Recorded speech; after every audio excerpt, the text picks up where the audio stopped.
آج کی اس ویڈیو میں ہم آپ کو اسلامی تاریخ کے اس عظیم جرنیل سے متعارف کروانے والے ہیں جو کہ واقعی میں سکندر اعظم کہلائے جانے کے مستحق ہیں۔ خلفائے راشدین میں شمار ہونے والے عمر بن الخطاب المعروف حضرت عمر فاروق اعظم رضی اللہ عنہ کو دین اسلام میں بہت اہم مقام حاصل ہے۔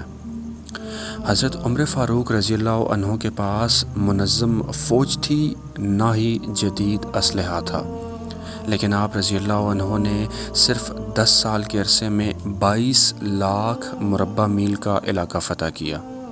آپ رضی اللہ عنہ عظیم سپہ سالار تھے۔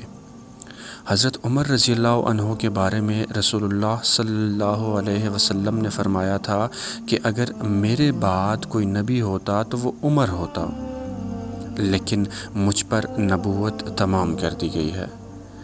حضرت عمر رضی اللہ تعالی عنہ کے بارے میں رسول اللہ صلی اللہ علیہ وسلم نے فرمایا تھا کہ اگر میرے بعد کوئی نبی ہوتا تو وہ عمر ہوتا، لیکن مجھ پر نبوت تمام کر دی گئی ہے۔ فاروق اعظم رضی اللہ عنہ کا رتبہ دنیا میں انبیاء کرام علیہ السلام اور حضرت ابوبکر صدیق رضی اللہ عنہ کے بعد سب سے افضل ہے۔ آپ جس رستے پر جا رہے ہوتے تھے وہاں سے شیطان اپنا رستہ بدل لیتا تھا۔ آپ کا رعب و دبدبہ اس قدر تھا کہ کچھ جنگوں میں نبی کریم صلی اللہ علیہ وسلم نے آپ کو صرف اس وجہ سے سپہ سالار بنایا تھا کہ لوگ آپ کے رعب سے ہی میدان چھوڑ کر بھاگ جاتے تھے۔ آپ رضی اللہ تعالی عنہ نے جب حکومت کی باغ ڈور سنبھالی تو عراق کے کچھ علاقے مسلمانوں کے زیر نگین آ چکے تھے، لیکن ابھی بھی کچھ علاقے رہتے تھے۔ حضرت خالد بن ولید رضی اللہ تعالیٰ عنہ کے عراق سے شام کی طرف جانے کے بعد عراق کی فتوحات رک گئی تھیں، جس کی بنا پر حضرت عمر رضی اللہ تعالیٰ عنہ نے بیعت کے لیے عرب کے دور دراز علاقوں سے آئے لوگوں کے سامنے جہاد فی سبیل اللہ کے بارے میں زوردار تقریریں کیں۔ بالآخر مسلمانوں کا جوش و جذبہ جوش مار کر بیدار ہوا اور ابو عبیدہ رضی اللہ عنہ کے ان الحاظہ کہتے ہی تمام مسلمان جوش و خروش سے جنگ کے لیے تیار ہو گئے۔ بعض جگہ 1000 اور بعض روایات میں 5000 کی تعداد کو عرب سے اکٹھا کیا گیا۔ ابو عبیدہ رضی اللہ عنہ کی سپہ سالاری میں یہ مسلمان ایرانیوں سے نبرد آزما ہونے کے لیے نکل پڑے۔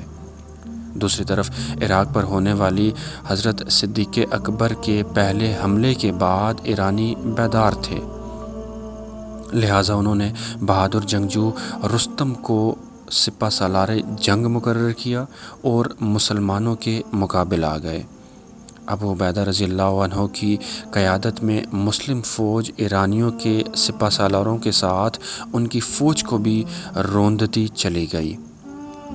عراق کے میدان جنگ میں مسلمانوں کو پہلی دفعہ ہاتھیوں کی فوج سے مقابلہ کرنا پڑا، جس کے نتیجے میں مسلمانوں کو ہزیمت کا سامنا کرنا پڑا۔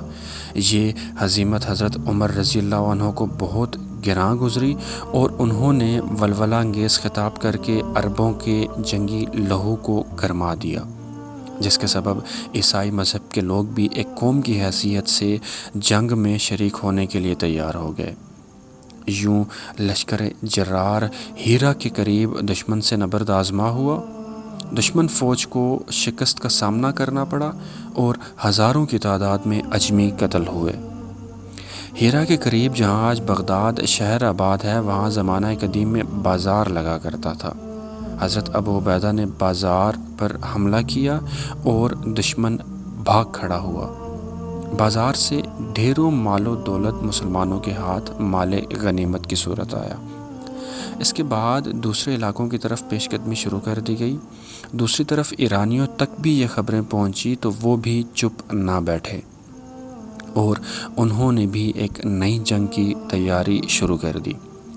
اہل فارس کی ان تیاریوں کی خبر حضرت عمر فاروق رضی اللہ عنہ تک بھی پہنچی، چنانچہ آپ نے اکابر صحابہ کرام کی فوج تیار کی، اور ان میں وہ اصحاب بھی شامل تھے جنہوں نے نبی کریم صلی اللہ علیہ وسلم کے ساتھ غزوات میں شرکت کی تھی۔ حضرت سعد بن ابی وقاص رضی اللہ عنہ کو 20,000 کی فوج کا سپہ سالار مقرر کر کے عراق کی مہم پر روانہ کر دیا گیا۔ سعد بن ابی وقاص رضی اللہ عنہ نے شراف کے مقام پر پہنچ کر پڑاؤ کیا۔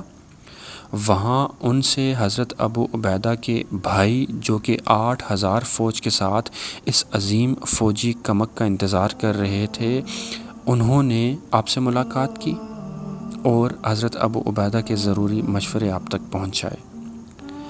اسلام قبول کرنے سے قبل حضرت عمر رضی اللہ عنہ عراق کی سیاحت کر چکے تھے، اس لیے ان علاقوں کے چپے چپے سے واقف تھے۔ آپ نے فرمایا تھا کہ فوج جس مقام پر پڑاؤ کرے اس کے متعلق ان کو آگاہی دی جائے، اس لیے سعد رضی اللہ عنہ نے مکمل تفصیلات آپ تک پہنچا دیں۔ جواب میں حضرت عمر نے مفصل طریقے سے سمجھاتے ہوئے فوج کو شراف سے نکل کر قادسیہ کے مقام پر پڑاؤ ڈالنے کا حکم دیا، جہاں ایک طرف تو حفاظت کے لیے عرب کے پہاڑ پشت پر ہوں اور سامنے فارس کی زمین۔